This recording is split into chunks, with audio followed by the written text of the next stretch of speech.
Sobat Invipop, selamat datang di BNN.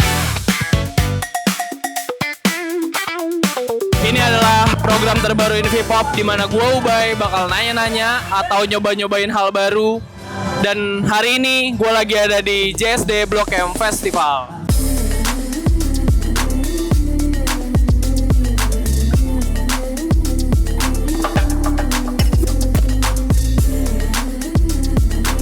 Sekarang gue udah ada di zona underground. Nih hasil kolaborasi JSD sama Mood by Gucciano.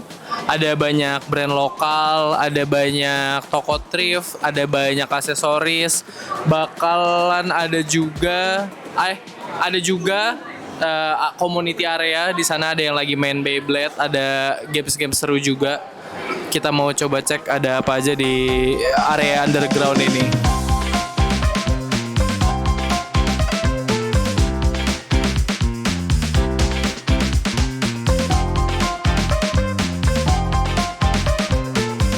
Di sini penuh banget, banyak barang-barang yang cocok sama gua, alias kayaknya bukan gua aja, gua kayak nggak bisa cocok sama barang-barang yang ada di sini, tapi keren-keren banget. Ada Mortels, terus ada Amigos, Denimes di sana.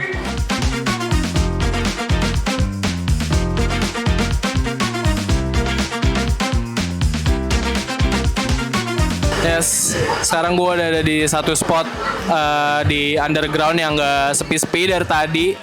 Ada area Beyblade, ini kayaknya lagi ada turnamen Beyblade. Terus ada, kelihatannya sih ada lintasan RC juga, seru banget.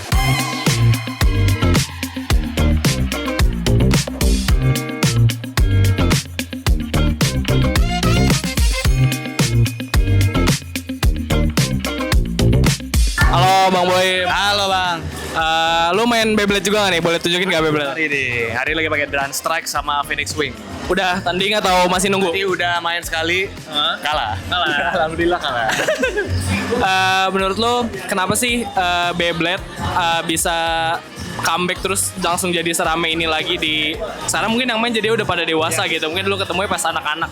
Kalau menurut gua yang sekarang ini dia sistemnya lebih seru ya. Jadi di arenanya sendiri tuh ada gearnya yang bikin Beyblade kita jadi makin galak. Terus juga ada point system. Jadi kalau misalkan keluarin Beyblade lawan ke kantong-kantong tertentu dapat poin. Terus kombonya banyak banget nih. Jadi satu Beyblade tuh ada 3 combo yang mesti kita racik sendiri. Jadi selain poin perhitungan saat main, tapi juga kombinasi-kombinasi Ya, partnya. jadi strateginya bermain kalau Beyblade kali ini. Kalau ada yang bilang udah gede masih mainan Beyblade, apa respon lo? Gak apa-apa sih, main aja yuk. Kita ajak main aja biar tahu serunya di mana? Oke, thank you ya Bang Boy. Thank you.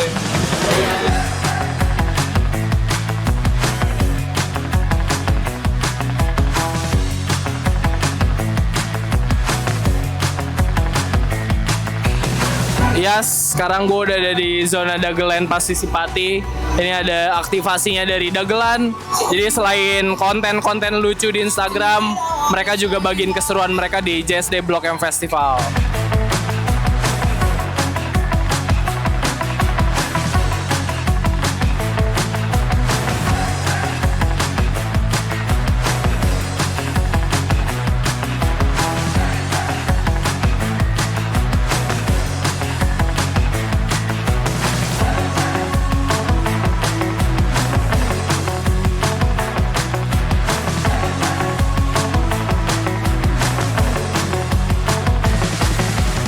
Oke, Sobat Invipop, jadi sekarang gue udah ada di Nirmana Falatehan, venue baru juga di area Blok M yang langsung dipakai buat JSD Blok M Festival.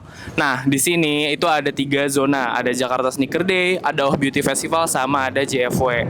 Apa aja isinya? Mari kita cek.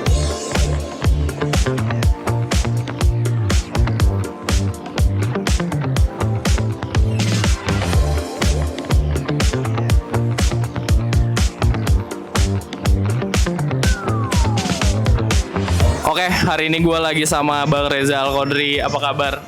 Udah lama nih nggak dipanggil Invipop. Bang Reza sempat menghiasi YouTube Invipop selama beberapa season ya. Betul sekali. Cuman sekarang jadi diganti Mas Danu. Betul. Bang Reza juga orang yang suka bagi-bagiin rekomendasi outfit. Gue sering belanja karena beliau. Makasih ya. Makasih ya. Sama-sama dong. Bang Reza kan udah bareng sama JSD beberapa tahun lah gitu ya. Dari nol, dari awal. Dari nol nge-MC terus ngikutin perkembangan JSD. Betul. Menurut lo JSD tahun ini gimana? JSD tahun ini adalah JSD yang paling banyak steps-nya. Karena keliling-kelilingnya jauh ya. Karena yang namanya Hari Raya Blok M ya, Blok M tuh kan nggak cuma satu section doang, ada banyak section yang bisa dieksplor. Enaknya adalah kita bisa ketemu orang dengan komunitas yang berbeda-beda, background yang berbeda-beda. Kayak kalau misalnya beberapa tahun terakhir kan, ya sneaker. Nah kali ini kita bisa ketemu, oh ya sneaker juga, tapi anak-anak Blok M gimana. Terus setiap section dengan dunia yang berbeda, ketemu jadi Betul.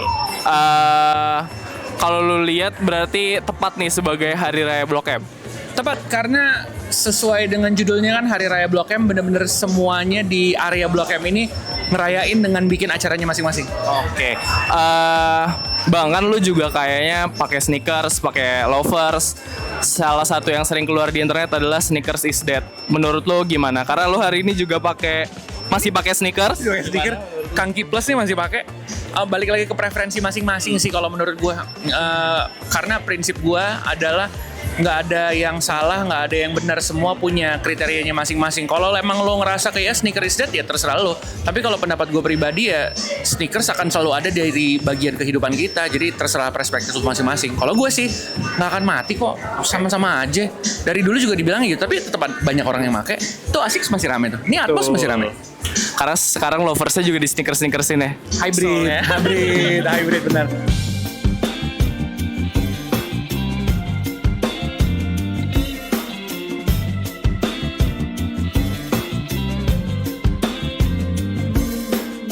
Ini salah satu inceran gue di JSD tahun ini. Ada Kangki Vectra namanya. Ini dapat special package juga katanya kalau beli di sini. Ada tote bag sama dapat kaos. Cuman warna yang gue mau udah nggak ada, habis warna monjaf gitu, sedikit abu keunguan. Jadi gue masih berpikir apakah gue harus beli antara hitam atau abu ini.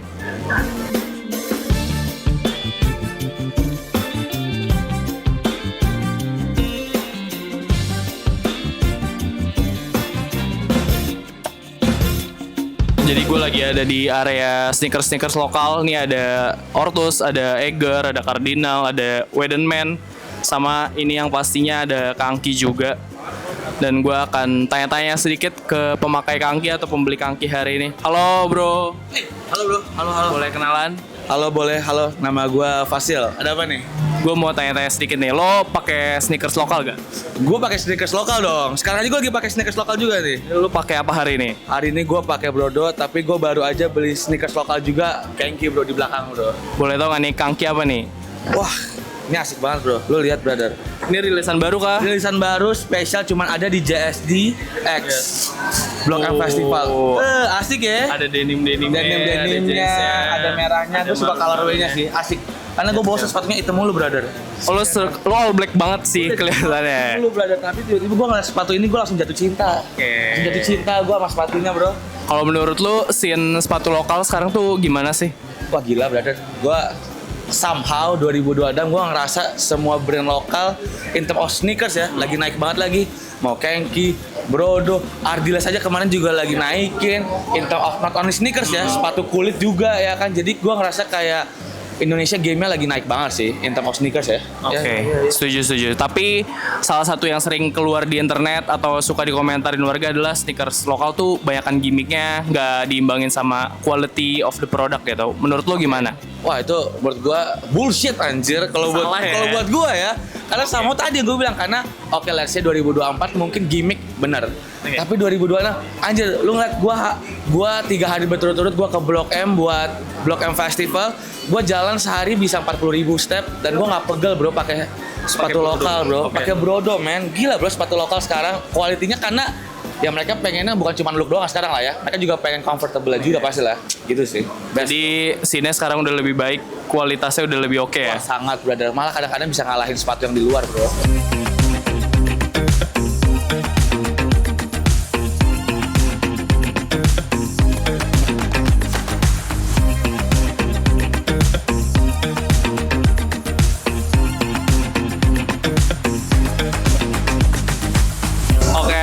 Itu itu dia. Oh Beauty Festival, ada parfum, ada skincare, banyak barang-barang lucu juga, cocok buat bawa cewek lo ke sini. Tapi tadi kita belum sempat ngobrol sama orang-orang karena lagi pada sibuk pacaran, guys.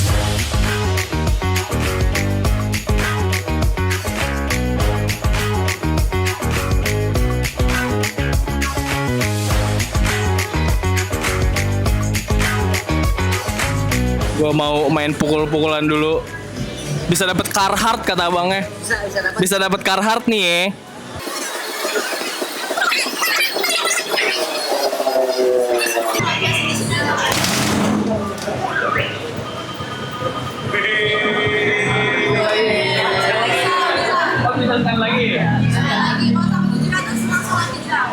Jadi akumulasi.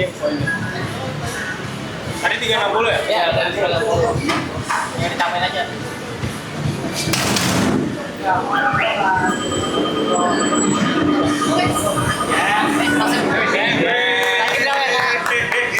Dapat guys, kita lagi draw. Oke, thank you ya Mas.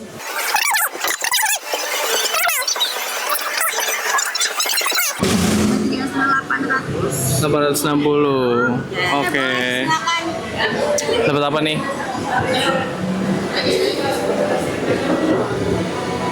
Baca doa dulu mungkin. Bismillahirrahmanirrahim ya Allah. Aku mau Carhartt ya Allah.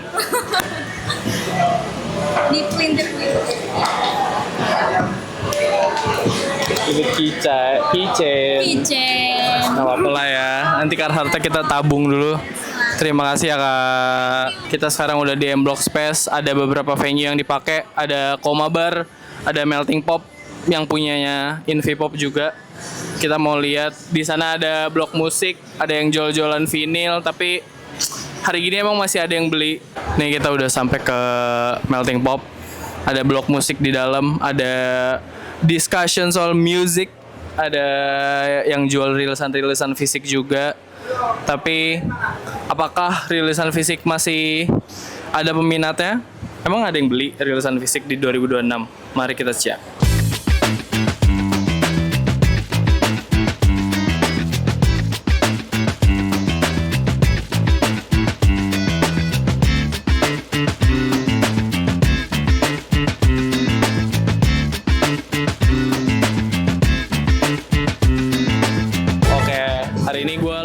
Sama salah satu tenan record store di Blok Musik dengan Mas siapa?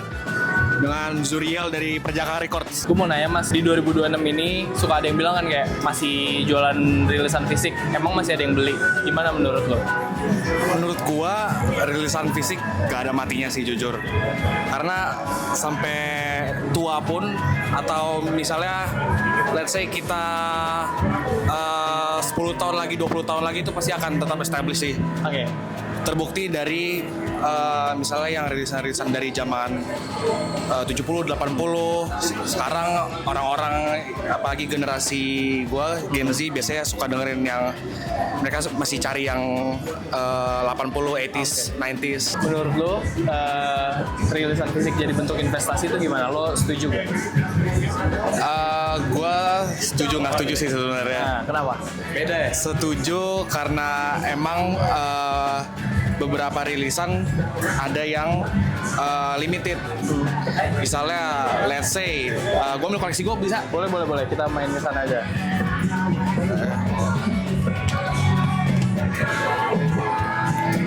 Oke.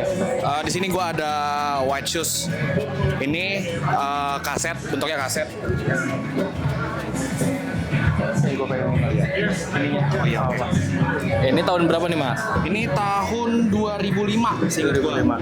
Oke. Dan sekarang itu dia kalau lu cari udah nyentuh angka di atas sejuta. Sejuta nih? Iya, pasti. sejuta. Ini lo jual juga atau di koleksi lo? Ini koleksi punya gua. lo. Oke. Soalnya ini kenapa mahal itu karena nggak ada dia di Spotify atau di Apple Music. Oke. Di Album digitalnya nggak ada nih ya? Nggak ada versi digital sama sekali. Jadi lo cuma bisa dapat versi fisiknya aja. Oke. Jadi lo melihat investasi bisa iya, bisa enggak gitu. Ya. Oke.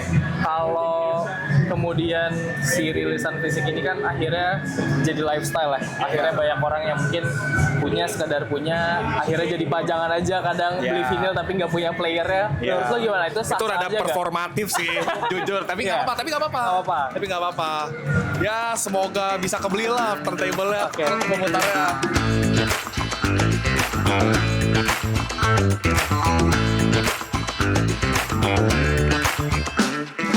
Kita udah dari blok musik, kita udah sempat ngobrol juga sama salah satu tenan yang jual rilisan fisik di dalam Melting Pop.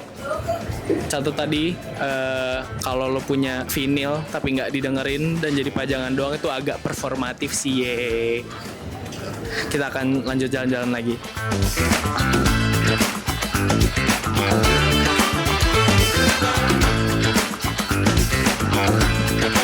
Oke, ini adalah area terakhir, zona terakhir yang bakal gue kunjungin hari ini di Blok M Festival. Sekarang kita udah di Ina Hall. Di sini tempatnya toys and collectibles, barang-barang yang mahal. Walaupun gue sampai sekarang belum tahu kenapa bisa harga semahal itu.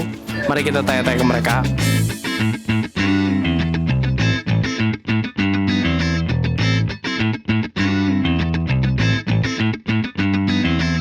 Halo guys, jadi gue lagi ada di area yang lagi rame banget sekarang, kartu-kartuan ini. Halo, dengan Om siapa atau Kak siapa? Dengan Putu. Dengan Kak Putu. Oke, Mas, jadi sebenarnya kartu-kartu ini tuh ada apa aja sih? Karena kan yang sering rame di internet biasanya Pokemon ya, tapi ini gue lihat di sini ada macem-macem banget gitu. Kalau saya sih One Piece sama Dragon Ball paling banyak ya. Oh, One Piece sama Dragon Ball. Beberapa kartu sport. Oh gitu. Jadi sebenarnya ini istilahnya apa sih Om? Secara hobi ini hobi apa gitu? Karena kan ada istilah TCG atau CCG itu apa sih bedanya Om? Kalau TCG trading card game itu biasanya dipakai untuk main biasanya. Kalau CCG untuk yang koleksi kartu gitu. Tapi di sini kebanyakan yang TCG sih. Oke. TCG-nya dikoleksi gitu. Oke. Jadi ini sebenarnya TCG tapi akhirnya barang koleksi juga gitu ya. Oke. Ini kan belakangan langsung hype banget ya Om setelah Pokemon, terus mungkin ada kartu-kartu lain juga. Kalau menurut Om sih kenapa bisa hal ini langsung rame, langsung jadi hype kayak sekarang sampai orang rela ngeluarin uang buat beli ini gitu? Kira-kira kenapa sih ada faktor tersendiri nggak menurut Om? Kalau saya sih koleksi kartu udah lama ya.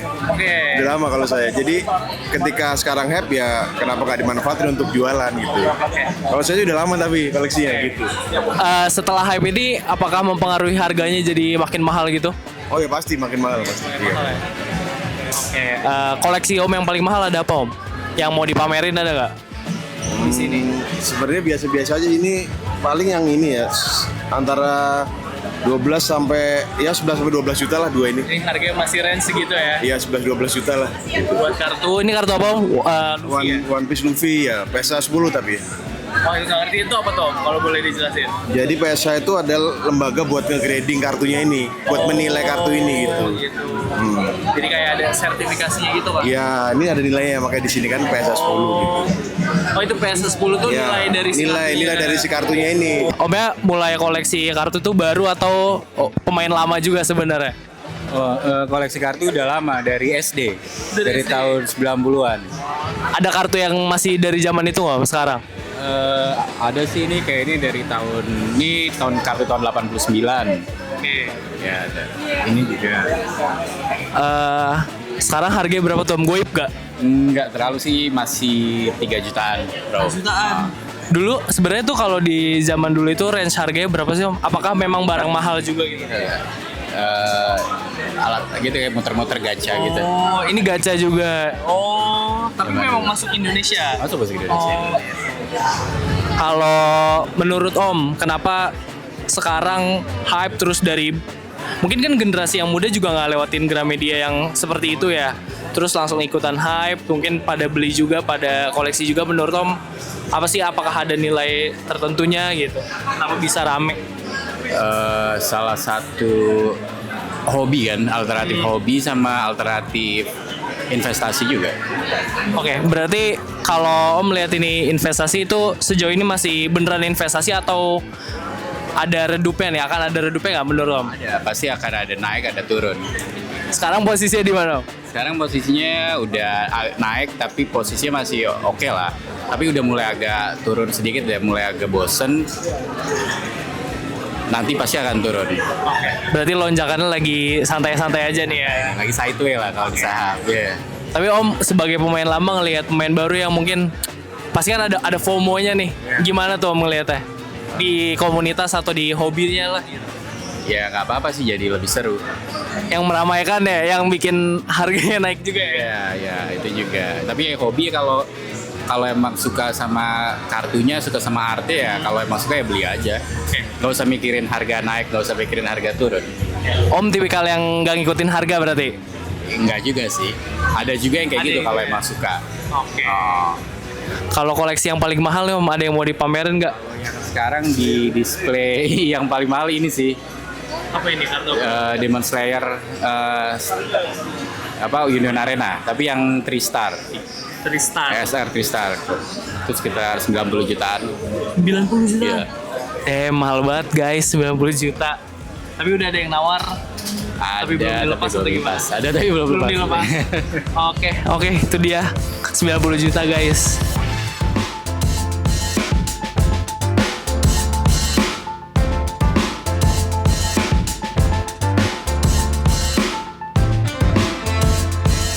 Oke, itu dia guys keseruan gue hari ini di JSD Blok M Festival. Tadi gue udah ke beberapa zona, mulai dari sneakers, fashion lokal, sampai kartu yang mahal-mahal banget. Gue baru tahu kalau ada kartu yang harganya segitu, walaupun dia nggak bisa dimainin, tapi harganya bisa sampai 90 juta guys. Jadi sampai ketemu di BNN selanjutnya, bye.